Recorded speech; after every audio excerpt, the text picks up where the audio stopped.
Going over to question number 2 now. Here we have another vocab or word choice question. For these, you want to invent your own words to fill the space before you look at the answer choices. For help developing your vocab, go to gratefultestprep.com/practice and click on vocab. So let's start reading.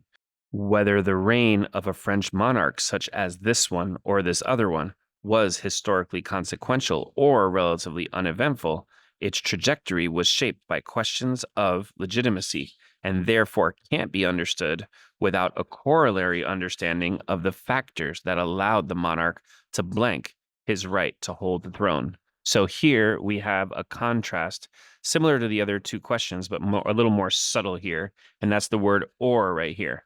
So we hear the question of whether this monarch's reign was consequential or uneventful. So I know a lot of the listeners here may not necessarily know what consequential means, but you should know that it's being placed as a contrast, as the opposite of uneventful.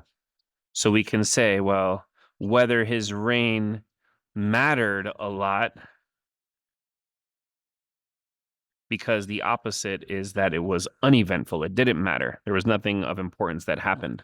So whether it mattered or not, it doesn't really matter here because its trajectory was shaped by questions of legitimacy. So people wondered if this was the legitimate king. That almost sounds like a movie or a series where, the evil brother or someone takes, the illegitimate claim to the throne and uses politics to get his hands on the throne, even though maybe it rightfully should have gone to someone else. So here, there are these questions about the legitimacy of this monarch's throne. Therefore, these questions can't be understood without corollary. A corollary is something that goes along with another rule. So in math, you may get a rule, and then the corollary is the sort of second or third part of that rule.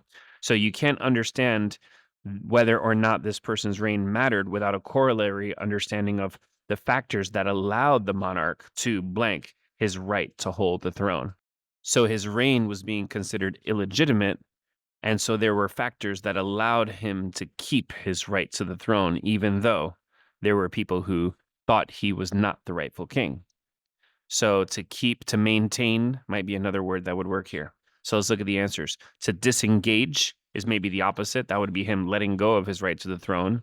To annotate would be to write notes on his right to the throne, which is ridiculous.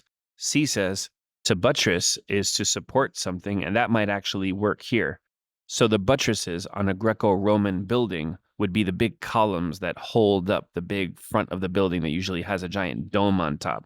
So to buttress is to support something, and here, if he's keeping his right to the throne, he's supporting his right to the throne, so that actually does work. And to reciprocate is to return a favor. For instance, you scratch my back, I'll scratch yours. That would be reciprocating, and that doesn't fit. We're looking for keeping someone's right to the throne. So the answer here is C.